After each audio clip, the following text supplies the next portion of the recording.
बिस्मिल्लाहिर्रहमानिर्रहीम। कैसे हैं आप लोग? सब ठीक हैं? मैं हूं शाहिद महमूद और आप देख रहे हैं शाहिद व्लॉग्स। आज का जो टॉपिक है वो है लिथुआनिया के मुतालिक। लिथुआनिया हमें क्यों जाना चाहिए, why we need to go to Lithuania. और आजकल जो है फिर स्पेशली मतलब जो करंट सिचुएशन जा रही है इसमें हमें कौन कौन सी और किस किस फील्ड में हमें जॉब्स वहाँ पर अवेलेबल हैं जो कि ईजिली हमें मिल सकती हैं। तो ये वीडियो उन सब लोगों के लिए है जो कि यूरोप में शिफ्ट होना चाह रहे हैं किसी भी कंट्री में, और उसका जो प्रोसीजर है कौन से, उनके पास ज़्यादा इन्फॉर्मेशन नहीं होती, मोस्टली लोग मेन कंट्रीज़ को जानते हैं। तो आज हम लिथुआनिया के मुतालिक इसमें डिस्कस करेंगे। वीडियो को एंड तक ज़रूर देखिएगा।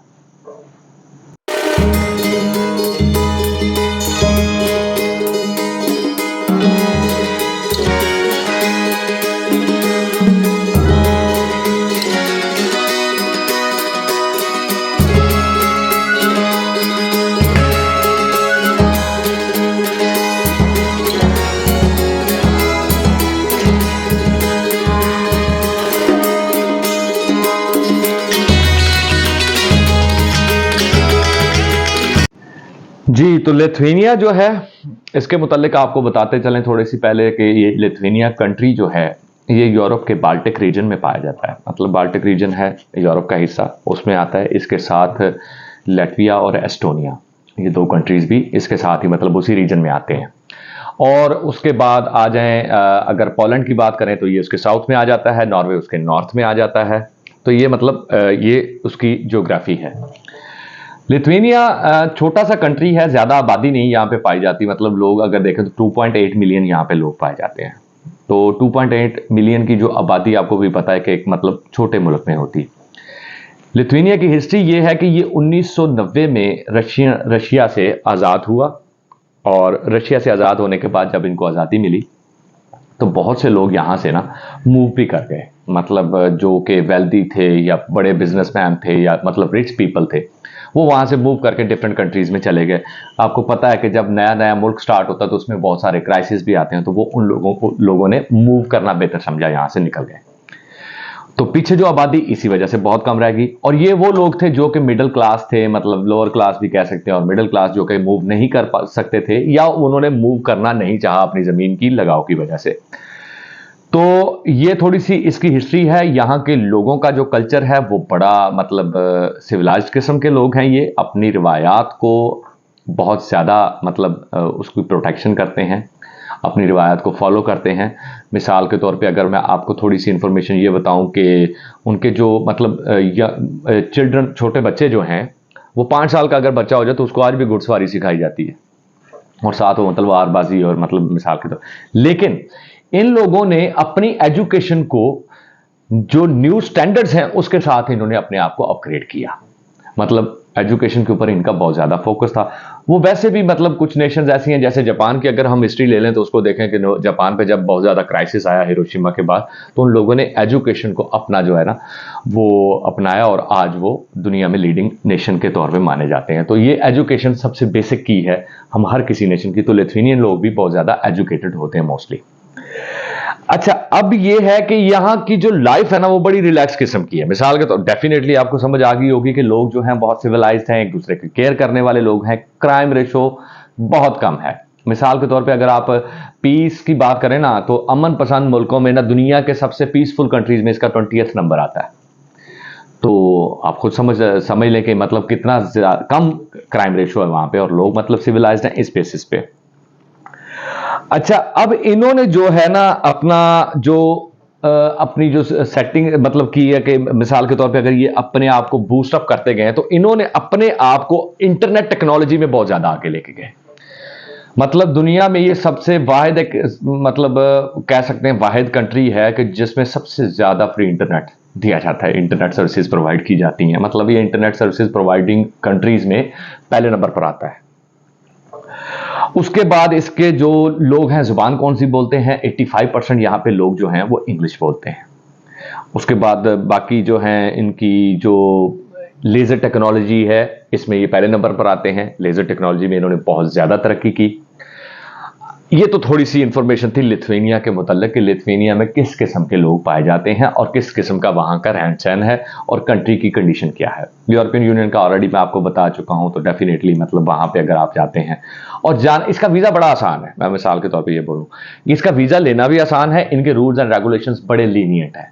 If you are educated person और अगर आपका कोई एक्सपीरियंस है, बैकग्राउंड है, आपके पास मतलब कोई अच्छी डिग्रीज हैं, आईटी डिपार्टमेंट से हैं, अकाउंट डिपार्टमेंट से हैं, ई कॉमर्स से हैं, तो आप लोगों के लिए Lithuania is the best place, क्योंकि वहाँ पर आईटी की जॉब्स बहुत ज़्यादा हैं, क्योंकि आईटी में ये लोग बहुत ज़्यादा तरक्की कर चुके हैं और अभी भी कर रहे हैं। स्पेशली जब ये रशिया और यूक्रेन की जब वार हुई है ना, तो यूक्रेन जो था बेसिकली आईटी सर्विसेज प्रोवाइडिंग बहुत ज़्यादा कर रहा था दुनिया में। बहुत डिफरेंट क्लाइंट्स उसके जो थे वो आईटी सर्विसेज यूक्रेन से अपना ना वो हायर की हुई थी उन्होंने। सॉफ्टवेयर डेवलपमेंट में मिसाल के तौर पे ले लें, सॉफ्टवेयर इंजीनियरिंग की बात कर लें, और या आप देख लें कि मेजर जो उनके मेन प्रोजेक्ट्स थे आईटी के रिलेटेड, तो वो जैसे ही वार हुई रशिया और यूक्रेन की, तो वो बहुत ज़्यादा प्रॉब्लम वहाँ पे क्रिएट हुई। इकोनॉमिक जो है वो वहाँ पे डाउनफॉल आ गया, इकोनॉमिक क्राइसिस आया, तो जिसकी बेसिस पे वो जो क्लाइंट्स थे वो मोस्टली जो हैं वो अब लिथुआनिया के साथ शिफ्ट हो गए। तो आजकल लिथुआनिया को आईटी की जॉब्स में, आईटी के सेक्टर में बहुत सारे लोगों की रिक्वायरमेंट वैसे भी बहुत ज़्यादा, तो ये it's a lucky time, it's a good time to move on for Lithuania if you are related to IT field, information technology के साथ अगर आपका ताल्लुक है या आप उसी फील्ड में एक्सपर्ट हैं किसी भी लेवल पे, तो आप अपनी ये कर सकते हैं। अच्छा, दूसरा ये है कि जब आपको वहां पे ये जॉब मिलती है तो इस कंट्री की एक बड़ी अजीब मतलब सिचुएशन है, वो मैं आपको बताता हूँ, बड़ी मजे की है कि 3,444 यूरोज ये आपको वहां पे मूव होने के लिए देते हैं। मतलब आपके ट्रैवल एक्सपेंसेस से तो हटके, मिसाल के तौर पे वो तो चल ही रहे हैं ना, मोबिलिटी होती है ना, मैं अगर यहां से मूव करूंगा तो मैंने किसी और सिटी में जाना, तो मुझे वीजा टिकट के अलावा मेरे अपने कुछ एक्सपेंसेस हैं, तो वो 3,444 यूरोस ये पे करते हैं इफ यू आर एलिजिबल, और अगर उनको आपकी जरूरत है डिपेंडिंग ऑन योर एक्सपीरियंस और द फील्ड ऑफ एक्सपर्टीज। और उसके बाद अगर आ जाएं कि मतलब लिथुआनिया में जो है वो काम की इन्वायरमेंट बड़ी पीसफुल है, वो ऑलरेडी मैं आपको बता चुका हूं। तो आज अब दूसरा टॉपिक हमारा मेन आता है कि हमें लिथुआनिया में जॉब हंटिंग कैसे करेंगे। तो उसका मैं तरीकाकार आपको आज एक्सप्लेन करता हूं। लोग बता देते हैं नीचे मतलब वो कहते हैं जी डिस्क्रिप्शन में, मैं आज आपको लाइव अपनी टैब के ऊपर ना जरा कोशिश करूंगा कि आपको वो मैं सारी दोनों जो भी मेन वेबसाइट्स हैं इनकी, वहां पे जॉब हंटिंग आप कर सकते हैं। तो कैमरे को मैं जरा स्विच करूंगा अपनी टैब के ऊपर, तो वहां से फिर मैं आपको डिटेल्स शेयर करता हूं जी। तो ये पहली जो वेबसाइट है ये वर्क इन लिथुआनिया है। अगर आप इसको देखें, ये workinlithuania.com के नाम से है। इस वेबसाइट में जो है अगर हम देखें तो ये देखें ब्राउज जॉब्स, आप जॉब्स जो हैं वो अपनी ब्राउज करेंगे। यहाँ पे अपने अपना क्राइटेरिया मतलब सिलेक्ट करना है कौन सी कंपनीज की, ये देखें वेस्टर्न यूनियन में भी है, एडफॉर्म में है।